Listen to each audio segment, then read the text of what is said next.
Don't put your dreams to bed. You've done that enough. Now it's time to stir them up.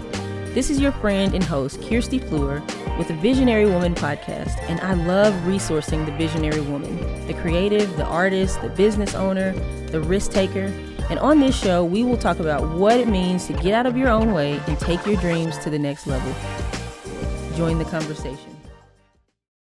Hello and welcome to the Visionary Woman podcast. I'm your host, Kirsty Fleur, and we are back talking about my new single, Home. So it's just released through a collective that I'm a part of called 318 Collective, located here in Nashville, Tennessee. We're going to do a live listen to the song here, here with Isaac Gill. What's up, everybody? Let's check it out. Coming back to home. Coming back to home.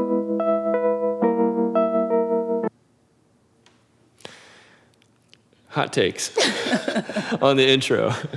Okay, so I got to start with you because, you know, I wrote the song. I know what I'm going to say, so I'm starting with you. What's your hot takes? All right.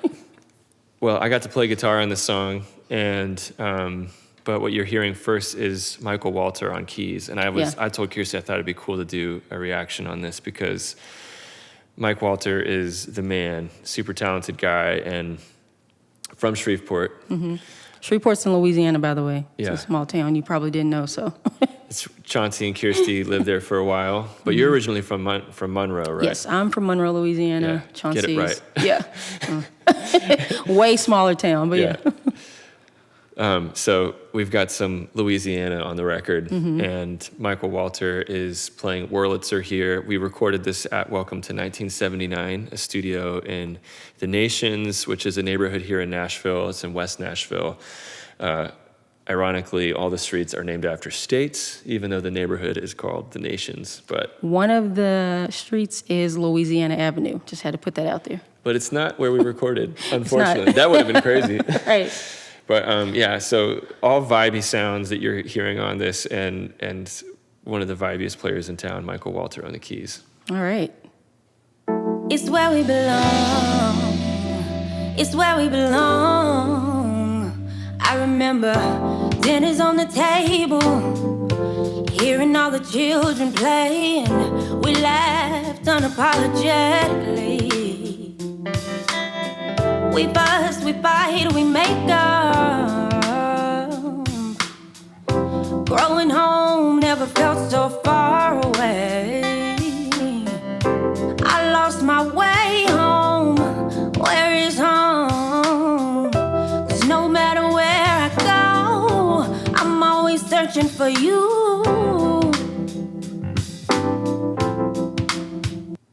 So verse 1. Tell us a little bit about where, you told us already about the epic nature of how the song was written. Yeah. In one session, and then we recorded it like the next day, but you pulled an all-nighter. But where did some of these lyrics come from for you in the first verse? Okay, so I remember dinners on the table. That immediately is like the scene of my upbringing as a kid, like at my grandmother's house, dinners at the table. Everybody, was coming in and out of my grandmother's house because she was like, her name was Lonidia, but they called her mother. Everybody called her mother. Mm-hmm. But there was just this feeling of home, like this centeredness. There's always dinner on the table. Everybody's able to like break bread and have like these hard conversations unapologetically. You see people coming in fussing about stuff. We fuss as family, but you get over it. You know what I'm saying? It's like, you get over it. You're back talking the next day. Those type of situations. So that's like the visual or the image there of that piece. It's hard to argue when your mouth is full of good food. This is true. What were some of the things on the table? What was in that spread? Oh my gosh. It's funny, we did a show together, me and you were like, so was there a lot of gumbo being made at grandmother's house? There wasn't. There was, a lot of dishes made with potatoes and stuff like that because of her Irish background. Uh-huh. But stuff from scratch. No gumbo, Grandma? No gumbo, Grandma. just all kinds of stuff. I can't even think off the top of my head. Any It's pies for crazy. dessert? I mean, let's Pies, just get straight to dessert, you know? pies and chicken and just all kinds of meals and stuff like that. Not like a specific meal that I'm thinking in general, but it was just the fact that, you know, we were there at the table together. One is coming to mind right now. Lots of fried fish. Fish fries and salad and bread, things like that. So those are pretty big. That's great. That's making me hungry right now. Exactly. Me too. I would go for a fish fry right now. I hear in that section, in addition to your really great lyrics, I hear the other players coming in, the drums and the bass. And a cool story about that little behind the scenes thing was that we secured the other musicians for this recording like the day before. Yeah. Oh my gosh, that was nuts. Neil and Brandon, specifically Neil on bass, Brandon on drums, and they were so gracious to jump in last second. It was through your friend. Was it Josh, JR, someone? Josh. Yeah, hooked it up and introduced us to them. And the only thing I'll say about it is that the night before the recording, it was me, Mike Walter, who have played together before, and then Brandon and Neil, and we're rehearsing at Diamond Sound Studio here in Nashville. And I have like very rough iPhone recordings of all of the demos that we're going to record 6 songs the next day. Yeah. And like we have to rehearse all these songs, and there's really not parts for them. You know, we just kind of have to make stuff up. So we just kind of like listened through a little bit and then just ended up jamming the whole night and didn't actually rehearse the songs because there was like, I think we're just going to have to sort of fly by the seat of our pants. Right. And shout out to Jay Cale, who was the live producer on this, because he was awesome. Jay did the mix on this, but he also and the mastering, but he also did the live producing of it, where he was like talking in the microphone to us, working with Jeremy, the audio engineer at Welcome to 1979, and kind of like coaching us in real time. But we only did it in like 2 takes. Right. The crazy thing is, honestly, I think the musicians must have the most fun because you were sending me video. You sending us video of y'all jamming out, and I'm like, I am so jealous that one, I was not invited to be there. I'm like, invited. I just want to be in the groove. I want to be in the mix with y'all, and y'all like, no. No, you're always invited. I just don't know if anybody would want to hang for that long. Well, I kind of, even at a certain point, I just started taking video because the 3 of them, they started talking about some gospel bassist that they all knew who he was. And they're like, oh, do you know this one song and that one part? And then they started jamming, and I was like, I'm totally lost. I'm lost. And I'm like, I'm going to take video of this. I'm just going to do video. Like, what do I do with my hands? Is that how you felt? Awesome. Well, you know, I thought about another thing when you were talking. I thought about other food. Greens and cornbread. Greens and cornbread and black eyed peas. I don't know how I forgot. The best food there. There's that, but then also another part of this verse. I remember dinners on the table, hearing all the children playing. We laughed unapologetically. Growing home never felt so far away. I lost my way home. Where is home?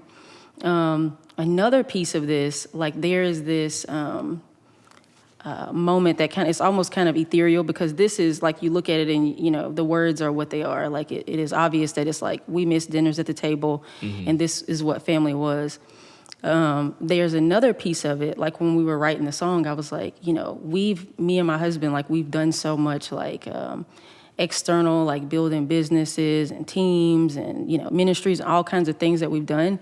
Like you get so wrapped up in like that rat race of like building things and doing things and what things are supposed to be like, that you lose this sense of connection with each other. Yeah. And so I was very aware of that when I was writing the song too, because that was something that I felt like I was grieving. I'm grieving like us having like this set space as a family where we do this, and you know, it's just us. We have our rituals, our routine, and our things that we do, and then we have friends over, you know, that we're connecting with, and you know, finding ourselves planted in Nashville in the middle of COVID, where home is like uprooted. What is home, you know? And so there's like, you know, the writer is like wondering and searching, like, where is home, you know? So you can look at it from so many different perspectives, you know, like there's that piece where it could fit for any different perspective right there. I love that. It's really great. Yeah, and that definitely comes through. So we're going to cue it up again and listen through the next chorus, coming back to home, and then we're going to listen through the second verse, kind of beginning of the bridge, and then do another hot take. Coming back to home. coming back to home. Hey, back to home. It's where we belong.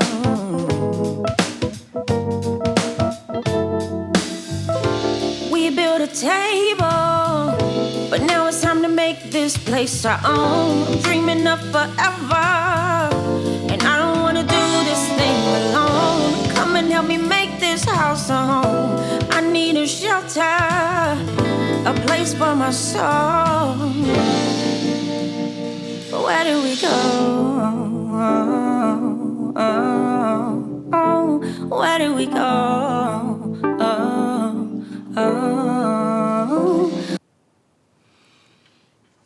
A lot happening there. Yeah. What do you hear in that section of the song? Immediately, it's like it takes two to tango.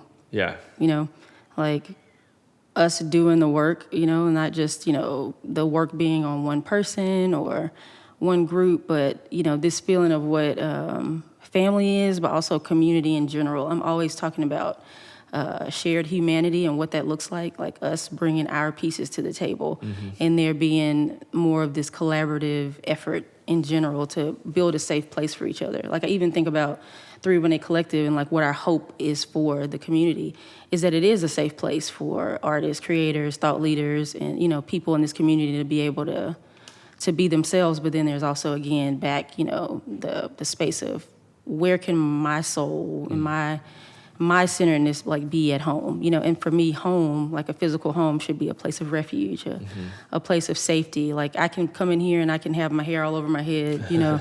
You know, I can have all my issues and I can feel safe, guarded, protected. Yeah, all those things, you know. I can have my meltdowns without, you know, somebody shining a light on it in, you know, front of the whole world for everyone to see. But there's this, just the safety, the protection of what that is. Yeah. Do you feel like you realized that in real time while you were writing the song, or was it like these words were just kind of coming out of you and you kind of discovered the meaning as you're writing, or after you even like? Kind of both, like discover it as I'm writing it, but the words or the lyrics were coming up from just the fact that this is what I was actually living. Like this is what I'm cultivating in my own life during this time frame for years now. But like, of course, like I said, moving to Nashville, being here for 3 years and being like, okay, what is home? Where is my centeredness? Where's my safety net, my place where I can just be, and kind of just feeling like thrust about.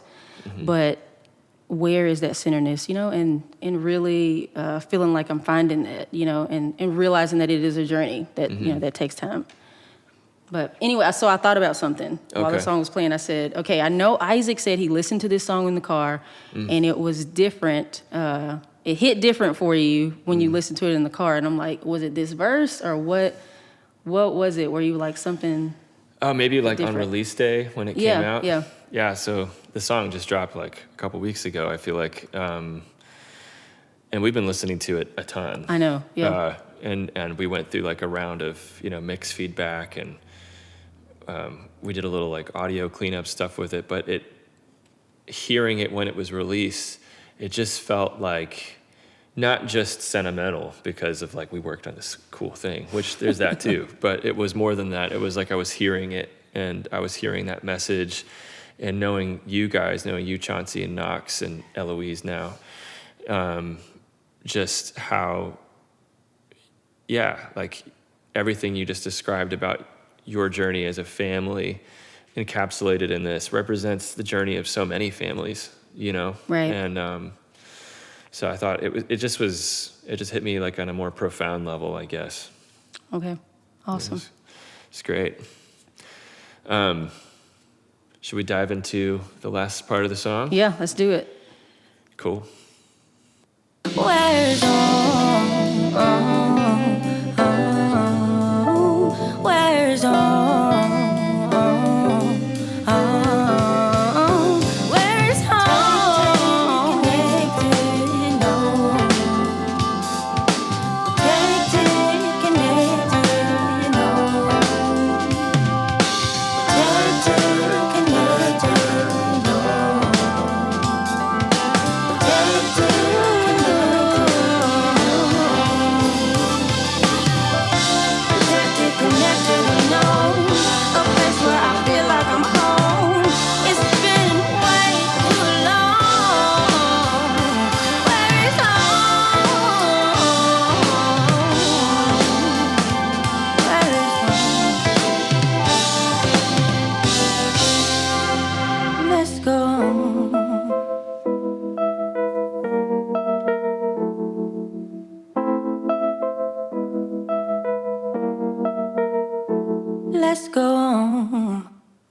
so good. The back half of this song is my favorite. Oh, really? Yeah. I love the protected, connected, and known. Like, I feel like that part was really just like thrown. I mean, everything was kind of thrown in there, Yeah. but definitely this part was like thrown in there for sure. So that's cool. yeah, where did those words come from? Like, how did those three words come together for you? Protected, connected, known. This was totally improv. Like we were, in the studio, and I was there recording, and they're like, "We need another piece or something to go right here," and I'm like, "Protected, connected, and known, a place where I feel like I'm home. It's been way too long." You're just shrugging and like throwing Yeah, your I'm like, headphones yeah. off. And they're like, "That's good, do it again." And I didn't remember it. I was like, okay, let me write it down. I think this was what I said. That's amazing. But yeah, that that piece just came So it was up. just totally random. Yeah, it Came was. from I'm nowhere. sorry, yeah, it was random. Clearly, it's pointed, like it goes with the rest of the song, but it was improv in that moment. But it's like, for being random, it came from a real place still. Yeah. Like it didn't just seemingly random, but probably came from like all the stuff we've been talking about, like Yeah. years of this journey. What do those words mean to you now when you hear it back? Like when you think of protected, connected, known, like how Yeah. do those, a place where I feel like I'm home, I feel like I get that. It's a little bit more Yeah. straight, but where does it come from for you? Where does it feel like now? I think what I'm really saying here is human flourishing. Like it's all about the flourishing, my flourishing as a human, our flourishing as humans, and I think it was Maslow, like the hierarchy of needs, how it talks about like what we need as human beings to actually, feel connected to a society, what we feel to just feel connected, and these are some of the things. It's so crazy, but you think about in your friend groups, in your circles and stuff like that, there's actually a need for us to be known. So not just like showing up and you don't care about what I do, because I know sometimes people are like, oh, it doesn't matter what you do. But there's a certain level of, I need you to know what I do. I need you to care. I mean, you don't have to be my super fan or anything like that, but I need you to care about what it is that I do. There's a level of knowing that needs to happen before liking can really happen. If you don't know me, I don't know how you can like me. Right. So knowing first, like get to know me so that you can know if you like me. And then there is this this protection that needs to happen for flourishing. So that's my thing too. I'm like, do I feel safe and protected in this community? It's funny, earlier we talked about, was it Reform? And some of the pieces of that song and like what I was walking through in that season. But this is kind of like a play on that now that I'm thinking about it, because the protected piece is like, this is how I measure environments that I will go into or not go into. Do I feel protected here? I don't care if it's a church. I don't care whatever the environment is. Is it a neighborhood?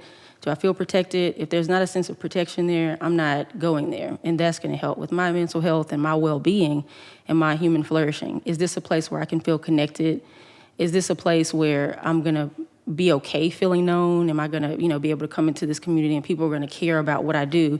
Or am I going to have to keep being like, hey, this is what I do? Like, nobody wants to do that. But can you take interest in who I am and what I do and what I bring to the table?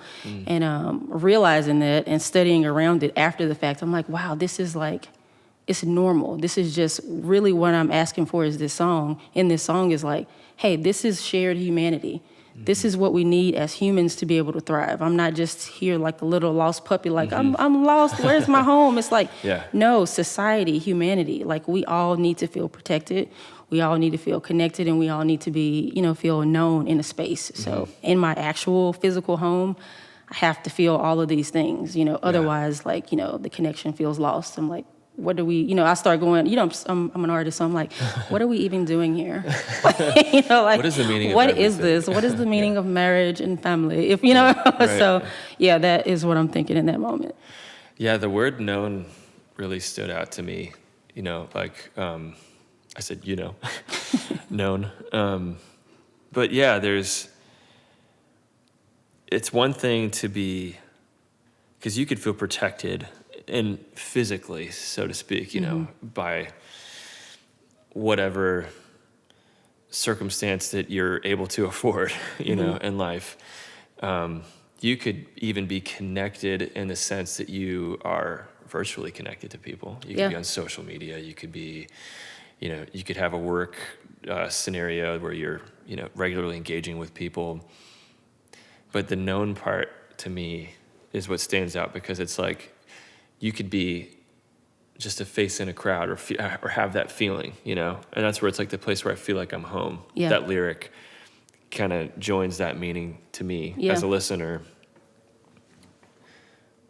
Well, where being known is, you know, that risks vulnerability. Absolutely. It risks, you know, being exposed, being embarrassed, like dealing with shame, dealing with trauma, dealing with, you know, your own stuff. And so often we want to put our guard up and like only show people the best parts of ourselves, the highlight reel. You hear this all the time, but yeah, I appreciate that you included that in the song, because I think, and that you stated that the way you did, because I think that that's a part that people want to skip. It's like, I want the highlights, I want the protection, I want the connectivity, I want the feeling of these things, but I don't want to deal with actually being known and knowing someone else. Yeah, it literally takes the ability to slow down and say, I'm going to be intentional. So it's that whole intentionality piece, but you know, of course, this whole loneliness epidemic that everybody is talking about all the time, that's here, that we're a part of, that we're in. And I feel like it's easily solved if you sit down, if you slow down and actually care, and you take the time to get to know people, you know, at a core level. And people are like, oh, there's so much, you know, I feel peace when I'm around you, or I feel this, or this, that, and the other. I'm not going to move much faster than this. This is, you know, and like I like one-on-one connections and getting to talk to people, because I want to know people. I want to know the essence of who you are, because we all carry an essence, an energy, a soul. I'm like, I want to know who you are, you know, and not for the sake of picking you apart, but so that I can love you well. I mean, I don't know how I can love you if I don't, you know, I don't care to know you. It doesn't make sense. So yeah, because to really test love, like to be unconditional love, you experience that in a family. You know, it's everything that you're talking about with when you come to the table. You kind of leave all that stuff at the door and come back to who you really are. Yeah. At the end of the day. Yeah. So for you, what would you hope, obviously, we hope you listen to the song. We hope you stream the song. Please. Please stream it on repeat. When you're sleeping, you can just hit play and turn the volume down if you have to. Keep going, 318 Collective Music, Kirsty Fuller. But for you, like, what's the takeaway? What do you hope people take home with them with this song? And I mean, it's a cool story behind the song, how we recorded it. It's great performance, great vocal performance on your part. And thank you. I think it's, you know, sonically really awesome. And there's all this kind of abstract stuff that we're talking about, but like, where do you hope this lands for the listener and for the visionary woman? Yeah, absolutely. You know, and I'm always talking about this, you know, visionary women, the course, the content that we're putting out on social media and everything. And it really is like that inner voice, that beacon, and like knowing yourself. Like, you can't expect other people to experience you or know you if you're not connected to your soul. You know, I'm always talking about that because I feel like so many people are so heavy into, you know, all the spirituality, all the physical health stuff. Let's lose all the weight. Let's, you know, dye our hair and dye our teeth, you know, you know, and then, like I said, all the different spirituality, like let's, you know, do some shrooms and light some incense and all the things or whatever. Yeah. But what you find if you study all the religions, which I have a really good time studying all the religions, it's very fun. But when you study all the spirituality and all the religions, you learn that so much of it is similar, and that there's suffering involved in all of it. Mm-hmm. You know, there's this level of like, you need to know yourself, you need to be connected to each other, the shared humanity piece. And I find that people who have delved into all the things, religion or not, that, you know, they do all the things and they're like, I still don't feel connected. What is this? You know, there's something that is missing. And my hope is that, you know, maybe they'll hear it in this song. You know, maybe it's not even the lyrics, but maybe it is just something that is just felt. Maybe it'll like stir an emotion or stir an action, but it'll stir people to do the internal work. Because outside work is great. You know, it's really cool if you have great hair and great teeth and, you know, all the spiritual practices and stuff to do or not do. But it really doesn't matter if you're not internally connected with yourself. It's that whole thing that people talk about, imposter syndrome. Yeah. Or that's where it comes from. It comes from, you know, you're living on the outside of yourself, but you're never going inside to see who you are. So I hope that people go home. This is turning into a therapy session for me. Oh my gosh, are you crying? Please cry. He's such a visionary woman. I am. I try to be. I mean, I have the privilege of working with so many visionary women. My wife is an amazing she is visionary such a boss. woman. Shout out to the Goodfield and Megan Gill. And I work with an amazing filmmaker she's a documentary filmmaker and has just been like, can I say badass on this podcast? Yeah. She's been a badass and just a leader in that world. And it's a privilege to run with you and do music with you. And I think that you model what you're talking about. And so, I don't know, in closing, like, is there anything that you've gleaned practically, like, for how to go in that inner world? Yeah. And to asking for myself, but for the visionary women out there too. Yeah, the practicality of it. Gosh, it really is so simple. I say that, but it's the practices are really things like, I say taking a beat, like take a beat, slow down and like intentionally put time in your day to slow down. Some people take like, one day a week, they may take a break, or we take a break for the whole weekend. For me, I found it's like really important to have like, hey, I'm going to take a 15-minute or I'm going to take a 20-minute where, I'm decompressing the day or all the things that are happening. I don't believe it has to be one of those, I wake up every morning, at 7:00, this is what I do. Because if you're like me, I'm an artist and rigidity just gets, it gets played out real quick. But I do think, setting time for, yourself mentally to write out like what's happening, because the day just happens to all of us, and at the end of the week, you're fried and you don't know what happened. Why do I feel this way? Why am I frustrated? And those are, that's where you can look and say, okay, I'm not as self-aware as I could be. I need to be more self-aware. What am I feeling? So that I'm, actually, I can experience other people. I can experience my kids, my wife, my husband, my friends, and all those things. So that's one piece, like taking that piece right there.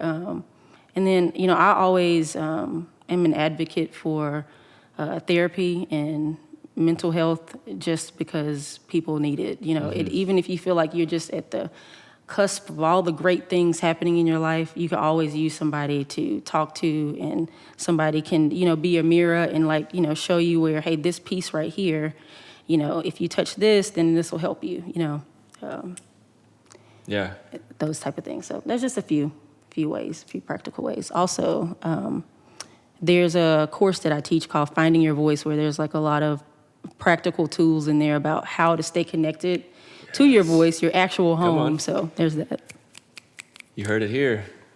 Coursework, that's cool. Yeah. Where do we find that? If you go to the ffsocialclub.com, then you'll be able to find that course on there. Nice. Cool. Yeah. I might have to check it out for myself. Visionary woman. You could, yeah.